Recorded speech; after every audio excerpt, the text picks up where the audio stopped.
Hello! Nandito pala ako ngayon sa 3-bedroom unit with balcony and with helper room. Yan. Usap muna tayo. Dito na tayo sa dito sa living. Yan. Itong style niya sa 3-bedroom, nasa gitna yung niya, yung dining table. Yan. Kasi amazing talaga. Ang laki palang magagawa ng 61 square meter. Kasi ito 61 square meter, kita mo naman, nandito sa gitna yung table. Yan. Sa gilid yung kitchen, per meter. Pwede palang ganito ang mangyayari sa 61 square meter.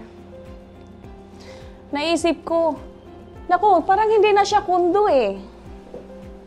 Biro mo, yan, ito, dito yung sa live. So, ba? Yan. Biro mo ganyan. So, makikita natin, ang ganda ng niya. Kasi ganitong oras, walang init. Okay lang. Walang nasa loob yung aircon. Mahangin. Yan. Tapos may lights dyan. Okay? So, pwedeng mapaganon ka. Mapahinga ka talaga. Okay? So, tingnan natin ulit yung loob. Yan. Ito yung first bedroom. Yan. Makikita natin yung first bedroom. Tama lang. Queen size. Diba? Wala talaga akong naramdaman na masikip. Ang ganda talaga ng pagpunta ko dito. Ang ganda talaga. Nakikita ko, parang nasa bahay lang ako. Blinker as usual. Smoke detector. Window type aircon. Yan. Tapos nasa gitna na naman tayo ulit. Nakakatuwa. Ang lawak. Nasa gitna na nga yung table, di ba?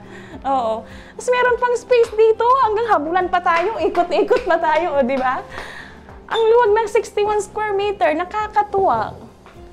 Yan. So, ito naman kitchen nila. Example lang to, yung cabinet niya. Halimbawa, mahilig kayong magtabi ng mga antique na plate. Galing pa sa lula nyo, di ba? O, ganyan nyo lang. Design. Okay, so kung gusto nyo naman yung plato nyo dito, hugas dyan, yung talagang daily nyo ginagamit, dito lang. So kung mahilig kayong magtabi or mag-decorate ng mga antique, pwede siya. Example lang to, pero pwede nyo itong gawin. Di ba? Oh, yan. So, stove top, built-in na po siya. Electric po ito, ha. Yan. Bisita kayo, dito siya.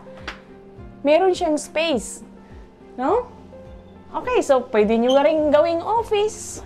Buksan nyo lang yung pinto dyan. Malamig din dito kasi ma-distribute din yung lamig. So, pwede siya. Or stock room, pwede siya. Pwede siya talaga. May space talaga siya. Okay? So, ito naman yung pinto. Yan. So, makikita dito, may aluminum glass window pa rin siya. Yan. So, privacy si ate. Privacy si kuya. Privacy si bunso. Yan. Dito yung mga gamit niya. So, mahaba din yung ceiling. Ang ganda talaga.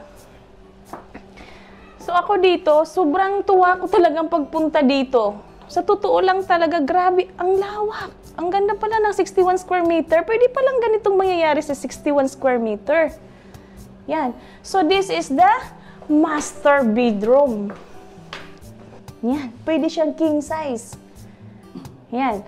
So, depende na lang sa inyo kung gawin nyo talagang king. Malaki talaga. I-customize nyo na malaking higaan dito. Pwedeng-pwede. Kasi ito, master bedroom. Yan. So, dito yung cabinet. Vanity tables.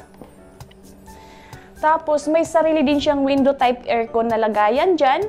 Kabit nyo na lang pag mayroon na kayong aircon na window type. Yan, mahaba yung ceiling niya. Yung dating niya dito, kung mga malalaki yung mga client, mga foreigners, gustong-gustong gantong area. Ang ganda talaga dito sa Charm Residences. 3 bedrooms. Ang talaga ako sa kaya yung pagka-present ko dito, may kasama talagang personal na-amaze talaga ako sa ano niya, para makita nyo talaga. Oo. So, dito kung gusto nyo may sariling TV kayo sa rooms, sa master room, sa master bedroom nyo, may naka-ready na siyang outlet dito. So, pwede nyo ditong lagyan ng, or gusto nyong i-built-in yung sariling TV dito, may outlet na siya dyan. Kung gusto nyong lagyang lamisita dyan, pwede rin po. Okay? So, yan. Dito din, may outlet na din. Okay, so, nakakatuwa talaga tong ano, ang ganda. Sobrang ganda talaga, ang lawak. Okay? Yan. Ngayon, kung meron pa kayong mga questions, contact nyo lang po ako sa WhatsApp, sa Viber, sa Facebook. Ito po. For my WhatsApp, 0929-5820-542.